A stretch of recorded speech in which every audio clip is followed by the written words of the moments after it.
On the 19th of July 2015, I lost Gavin.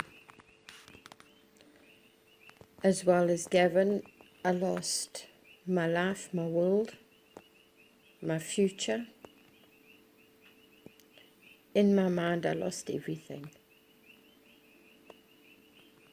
I can sit and tell you about how blue Gav's eyes were. I can sit and tell you about all the stories he told. I can tell you how big his heart was. I can tell you how much compassion he had for his fellow men, the friends, the brothers, his family. I can tell you how he laughed until the tears rolled down his face. I can tell you that he adored me as much as I adored him.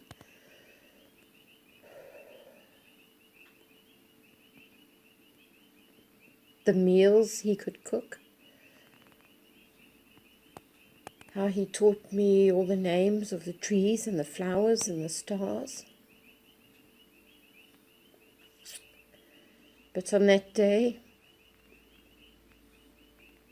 19th of July 2015, was the last time I saw his blue eyes, and they were empty. All I wanted to do was keep him warm. I lay next to him for quite a while.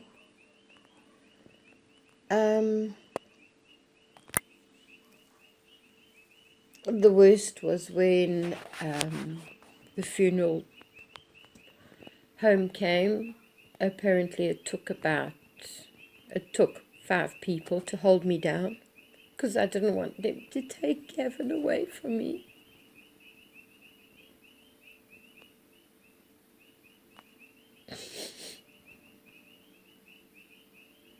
Because I knew that I just would never see him again.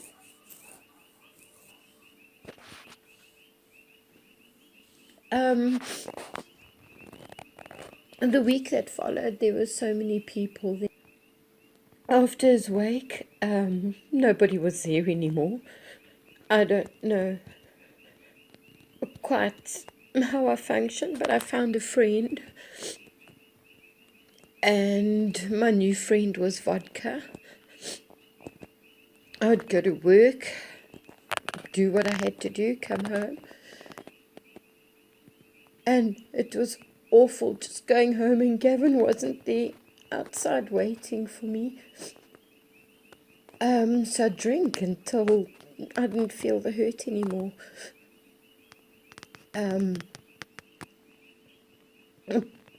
A while down the road after that, my daughter's mother-in-law took me to the doctor because I was a mess.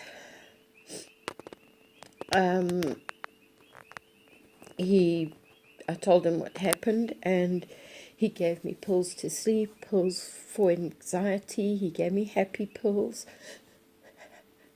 pills to cope, blood pressure pills that I'm on for the rest of my life. I walked out of there with bottles of tablets. About 2 weeks after that, I had a bottle of vodka in my hand, and I had all these pills, and I took them. I'm not sure what happened that night, because I'm so ashamed to ask my daughter the full story. I've heard bits and pieces. They phoned the doctor and he said, don't wait for an ambulance. Just get her to the hospital now.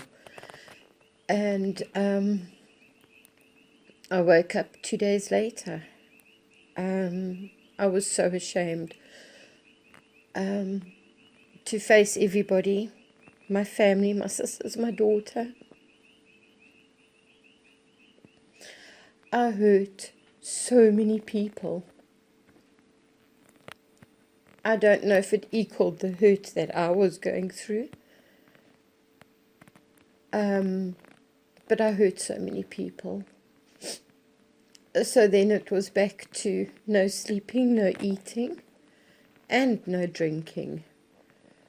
And so life carried on. And I kept searching for answers on grief, how you're supposed to feel, how you're supposed to act, the stages of grief. I couldn't find the answers that I was looking for. And my friends would say to me, it's enough now. Get over it. It's long enough.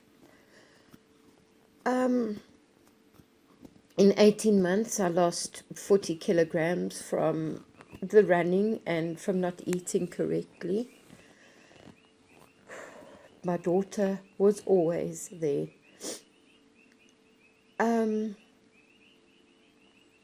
I still couldn't find answers. I battled.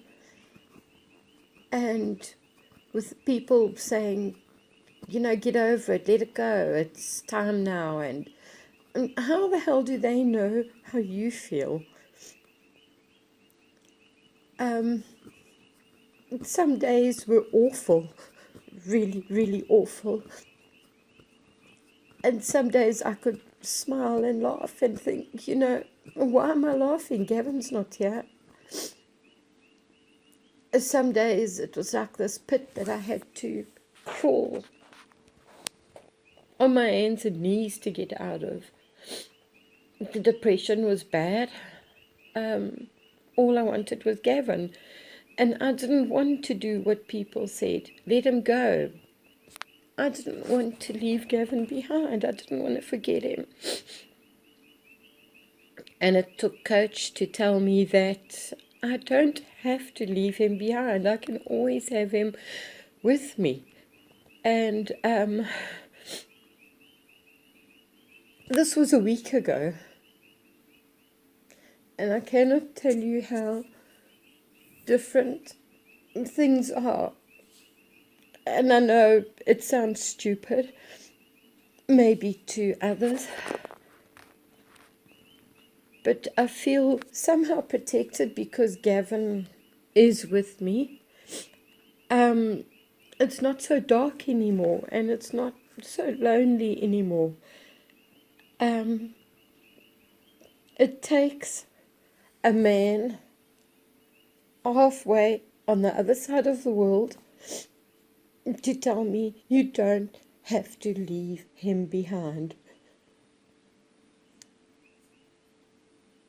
Those 7 words have just made all the difference to me.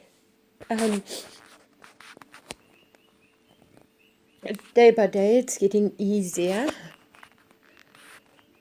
Work-wise, I'm doing things that I never thought I would do 2 weeks ago.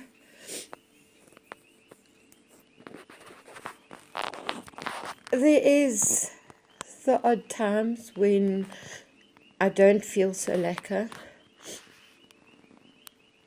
But I've found the website, Stronger Than Grief, and just reading people's stories, reading the reviews.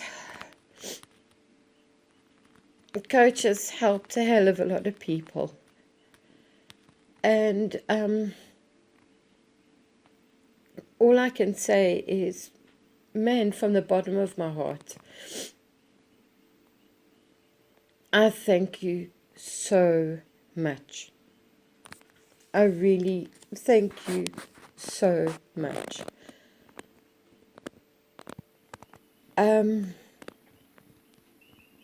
Coach,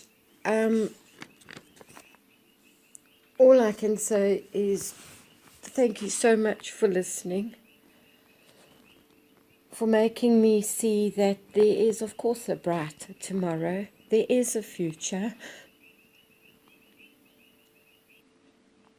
It doesn't feel like there's this weight on my shoulders holding me down.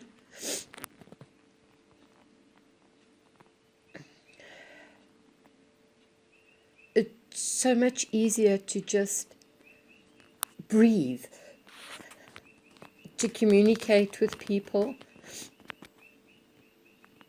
and to know that I do have a future, and that Gav will always be with me. That I can talk to him, and when I go running, I take him with me, and I try to remember the names of the trees and the flowers that we pass.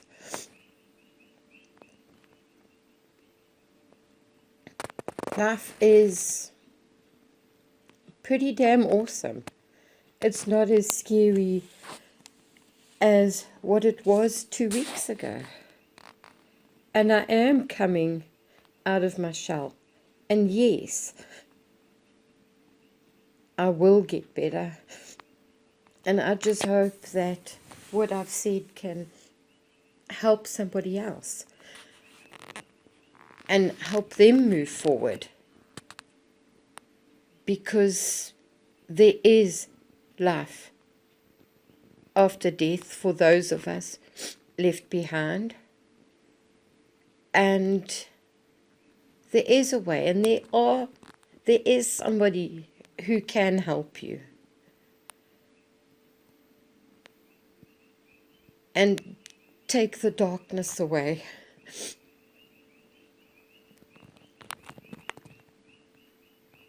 So this is me, Yvette, signing off from South Africa, and I'll speak to you soon.